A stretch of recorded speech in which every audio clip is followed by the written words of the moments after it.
Fala pessoal, voltando aí novamente, né? Não deu para terminar o outro vídeo como deveria, né, ter terminado, certo? Que estourou o limite de tempo, mas aí vamos mais com calma neste daqui, certo? Então nós estamos vendo agora o que? Como projetar um gráfico, certo? Primeiramente do tipo histograma aí. Então construindo um histograma a partir do que? De uma tabela de frequência. Então, a primeira coisa, a gente vai construir a tabela, certo? Esse plano cartesiano, onde tem o eixo das ordenadas, né? O nosso eixo das abscissas, né? O eixo das abscissas vai ser em relação ao que? A nota, o intervalo de classe dessas notas, e o eixo das ordenadas, né? Vai ser aí, né? O eixo das nossas frequências, certo? Eixo X, né? As nossas notas, nossos intervalos da classe, e o das ordenadas, né, a nossa frequência absoluta aí. Tranquilo? Então aqui a gente viu, a gente construindo um histograma aí, né, essas barras, né, próximas uma a outras aí, certo? Justas postas, que se chama. Então construímos o que, né? Observamos aqui está a nossa classe de intervalo, né? Aqui a nossa frequência, então o intervalo de classe de 0 a 2, né? De 0 a 2 eu tenho o que aqui, ó, 1. Certo? Então vocês já viram, né, o funcionamento basicamente disso daqui. Então a gente entrou neste exercício. Então o exercício aqui está pedindo aqui, não, refere-se ao que é uma participação percentual da indústria na composição do produto interno bruto, certo? Então o PIB aí dos estados brasileiros. Então aqui a gente tem a nossa amostra, certo? Nossa amostragem aqui, né? Então para facilitar a nossa vida, é sempre bom o que, né? Achar o nosso, o que? O nosso rol, né, deixar de forma em rol aí para a gente ficar mais fácil a visualização, até mesmo para construir essa tabela de distribuição de frequência. Então estou pedindo aqui para a gente construir um histograma, né, representativo dessa situação. Então agrupando os dados em intervalo de amplitude 10, certo? Então quer dizer o que? Que a amplitude dessa classe é 10. Mas quantas classes, né, a gente vai utilizar aí? Então, beleza, a gente descobrir, né, qual é o primeiro valor, o primeiro limite, né, inferior dessa classe, né, qual que é essa primeira classe de intervalo, né, nós vamos ver o que? Se a gente pegar o limite superior, que é o 41,9, o limite inferior, né, superior menos inferior, né, vai dar aí 37, né, 37 dividido o quê? Por 10, dividido por 10, nós temos que vai ser 3,7, mas arredondando aí vai ser igual a 4. Então a gente vai começar no 4 e temos uma amplitude de classe de 10. Então vai, né, limite inferior de 4, certo? De 4, não, 4, no valor da nota 4, até o que? 14, exatamente isso. Segunda classe, de 14 a quê? Né, 14 a 24. Certo? Então a gente vai fazer essas classes até a gente, né, chegar aqui na classe que vai atingir, né, esse 41,9. Né? No caso aqui nós temos aqui, né, que aqui, né, de 44, de 34, né, de 34 a 44 e de 44 a 54. Certo? Então podemos observar aqui, né, fazemos através do rol. Certo? Eu falei para vocês que é 41,9, certo? Então eu disse aí que é 41,9, mas, pessoal, né, a gente precisa deixar de uma maneira mais fácil a gente interpretar, né, a situação. No caso aqui, né, na verdade, aqui não é o meu limite superior, certo? Por mais que eu peguei 41,9 e subtraí o 4,9, né, que observando aqui é o meu limite, né, inferior, né, o meu menor dado aí, né, coletado, e o maior nosso aqui vai ser aqui, ó, vai ser o nosso 44,7, certo? Então se a gente pegar o limite superior e menos o limite inferior, né, nós temos a amplitude dessa classe, a amplitude total dessa classe. E aqui a gente tem o que vai ser equivalente, né, a 44,7, né, menos 44,7 menos 4,9, nós temos que vai ser 39,8, e ele nos deu o que? Né? A amplitude dessa classe. Então, se a gente pegar agora e fazer o que? Pegar 39,8 e dividir por 10, nós temos o que? Nós temos que isso vai ser o que? Igual a 3,98. Então, arredondando aí, nós temos que vai ser aproximadamente 4. Então, 4 vai ser meu limite inferior, certo? E a amplitude dessa classe vai ser de 10. Então, vai ser 4, a amplitude dessa classe 10 para 14, certo? De 14 a 24, até o último, certo? 44,7. Então, eu tenho aqui 34 a 44, então 44,7 não está dentro deste intervalo. Então, eu tenho que criar a quinta classe, que é de 44 a 54.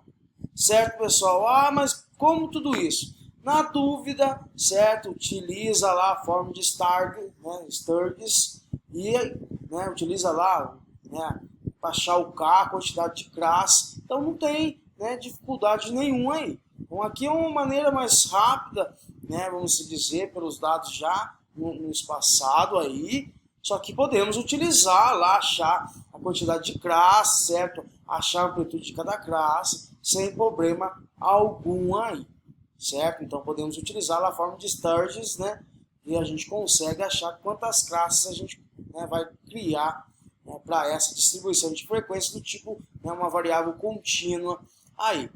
Certo? Então, é basicamente isso. Então, aqui tem a resolução para vocês, tem o exercício 2, básico, certo? 3, a gente tem o exercício aí. Todos têm resolução, tranquilo? Então, qualquer dúvida aí pode entrar em contato comigo sem problema algum.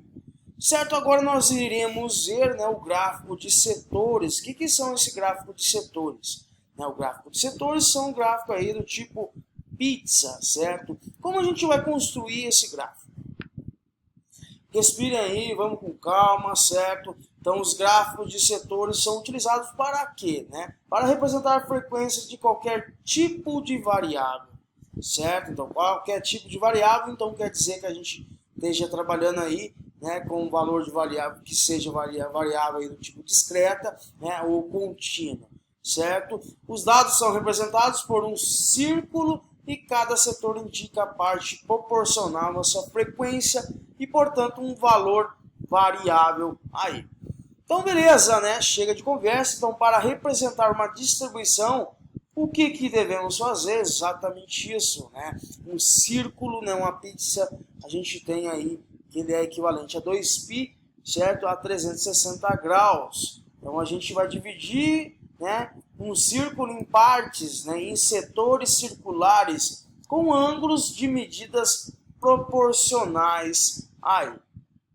Beleza, então como a gente vai fazer essa divisão? Então a divisão é dado o quê? O ângulo de cada setor é proporcional à frequência absoluta de cada dado, certo? Então temos o quê? Que é a nossa frequência absoluta vezes 360 dividida aí pelo somatório da nossa frequência absoluta, que N é o quê? É o número de elementos observados aí. Ou podemos também o quê? Pegar a frequência relativa e multiplicar quem? Por 360. Por que 360? Porque 360 que é equivalente a uma volta completa no nosso círculo aí, no nosso gráfico da pizza aí. Então, um exemplo aí que a gente tem. Então, aqui temos aqui a preferência por tipo de carro. Então, foi coletado um dado, dados aí, essa amostra desses tipos de carros. Então, a gente tem aqui a coluna de tipo de carro, a gente tem o tipo 1, tipo 2, tipo 3, tipo 4. Vocês podem observar que aqui já é uma distribuição de frequência, por quê? Por variável contínua ou por variável discreta. Aqui nós temos aqui por variável discreta, de dados agrupados, certo? Então temos aqui que a frequência relativa, a frequência absoluta na verdade, aqui a frequência que foi retirada dessa amostra, desse modelo aí do tipo 1. Então aqui tem uma frequência de 15, o tipo 2, 10, uma frequência aí do tipo 3 de 13 e do tipo 4, 22. Certo? Então aqui temos o quê? Que o somatório, né, que eu vou ter aqui, ó, 25, 30, 45, certo? 35, 45, 60. Então o somatório, né, de nossa frequência absoluta é igual a 60, que também é igual que o nosso número de observações, certo? Então foi dado logo aqui em cima que o número de observações é igual a 60. Tranquilo? Então para a gente achar, né, ou a gente pega o quê? Frequência absoluta, que é 15 vezes 360, né, dividido aí por 66. Então vai ser 15 vezes 360, né, dividido aí por n, que é o n, né, o número de observações. Nada mais que a gente fazia para achar a frequência, né, relativa, pessoal. Como que é para a gente calcular a frequência relativa aí, ó? Né, um F minúsculo, né, que é de frequência relativa, é dado que, né, pela frequência absoluta dividida aí pelo somatório, né, da frequência absoluta, certo? E isso que, para a gente achar a porcentagem, né, a gente multiplicava por 100. Só que agora a gente tem o quê? Que vai ser, né, 360, certo? Então, frequência vezes 360 dividido por 66. Então, que 25% equivale ao quê? A 90 graus. Aonde saiu esse querido 90 graus aí? Então, vamos ver aqui, só para vocês, né, imaginarem a situação. Então, temos aqui que vai ser o que? Ó, 15, certo? Que é a primeira frequência. 15 dividido aí, certo? Dividido. Então, podemos observar que a primeira frequência é 15, certo? Então, o que iremos fazer aí, ó? Então, é 15, né? Vamos supor, 15 vezes 360, né? Dividido aí por quem? Quem que é a quantidade, né? Número de observações, né? O somatório da nossa frequência absoluta. Então, dividido aí por 60, então temos aí que vai ser equivalente o nosso querido 90 graus. Então, aqui observando, pessoal, montando, né, esse dado aqui, é a mesma coisa que a gente estivesse fazendo isso aqui, ó. Então, que vai ser o quê? Né? Vai ser FI, né, que vai ser o quê? FI, certo?